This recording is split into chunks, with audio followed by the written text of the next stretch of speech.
Good evening, and thank you so much for joining me tonight for a conversation on racial profiling and police brutality against Black women and LGBTQ people and women and LGBTQ people of color. I'm going to start off with a pop quiz. You don't need to worry, you're not being graded on this. There's no right or wrong answers, just the first one that pops into your head. What is the first name that comes to mind when I say police brutality? The answer tends to be generational, but almost universally male. Rodney King, Amadou Diallo, Oscar Grant, Eric Garner, Mike Brown, Freddie Gray. Any of these names come to mind? Or these?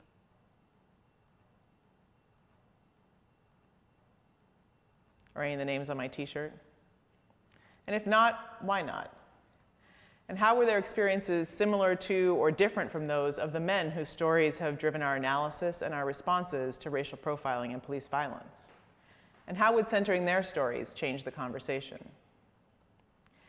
For instance, Eleanor Bumpers was shot by New York City housing police in 1986, 6 years before Rodney King was beaten by the LAPD, as she was being evicted from her public housing unit not far from here for being behind on her rent of less than $100 a month.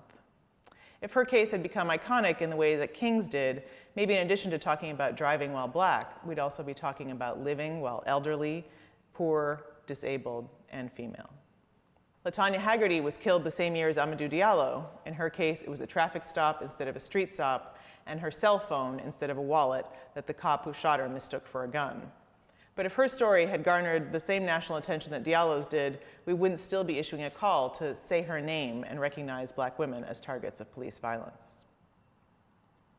Many people know about Eric Garner, but fewer know of Roseanne Miller, a 7-month pregnant Black woman who was put in a chokehold by an NYPD officer just weeks after Eric Garner was killed by one. Like Garner, who was being harassed by police for allegedly selling loose cigarettes, Miller was also being harassed by officers engaged in broken windows policing. In her case, the interaction started when the police officers threatened to ticket Miller and her husband for grilling outside of their own home. Fortunately, unlike Garner, she lived to tell the tale. Thinking about her experiences not only broadens our understanding of the impacts of broken windows policing, it also points us towards the need to pay greater attention to the use of force against pregnant women. Just 3 months after Mike Brown, Alicia Anderson was killed in Cleveland by officers who were called to assist her in a mental health crisis. Yet her case did not spark a rebellion in her hometown or across the country, and has not played the iconic role that Brown's continues to play in the current moment and in the movement to end police violence. And Maya Hall was killed just outside of Baltimore, just weeks before Freddie Gray's case rocked Baltimore and the nation, for essentially taking a wrong turn onto NSA property. Not given the benefit of the doubt, she and her unarmed passenger were shot first and asked questions later.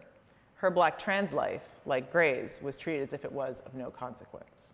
Black women are uniquely impacted by state-sponsored and state-sanctioned violence, but not exclusively. These graphics created by the Native Youth Sexual Health Network point out that Indigenous women have been targeted since Columbus first landed on the shores of this continent.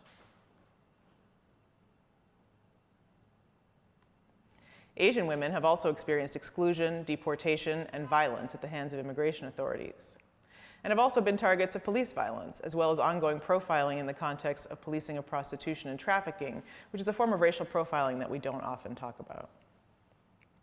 Arab, Muslim, South Asian, and Middle Eastern women have also been targets of state violence throughout the country's history, and particularly since 9/11. This is Shamtali Huq, a Muslim South Asian law professor, who was arrested while standing on a sidewalk outside a restaurant in Times Square while waiting for her family to use the restroom inside. She was charged with blocking the sidewalk, resisting arrest, and disorderly conduct.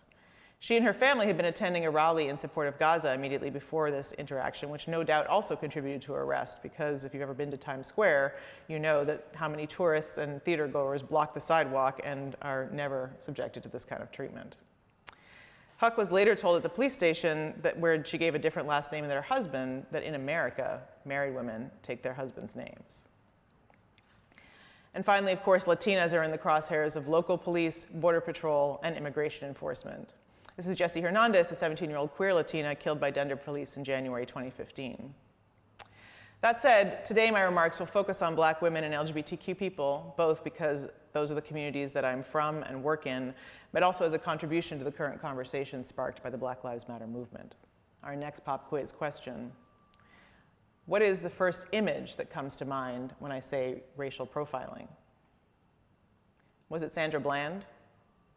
While her experiences catapulted Black women's experiences of driving while Black to the forefront of national consciousness, it certainly was an anomaly.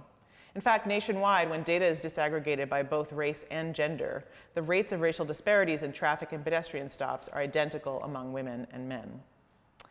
For instance, right here in New York City, by looking at the by now quite well-known stop and frisk data, we see that the percentage of stops of Black women among all stops of women is almost identical to the percentage of Black men among all men stopped, and vastly disproportionate to the Black population in New York City.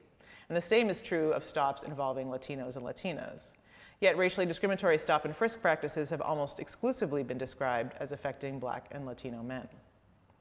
And these racial disparities, which are the product of both racial profiling and discriminatory enforcement, play a central role in the skyrocketing rates of incarceration of Black and Latina women over the past 3.5 decades.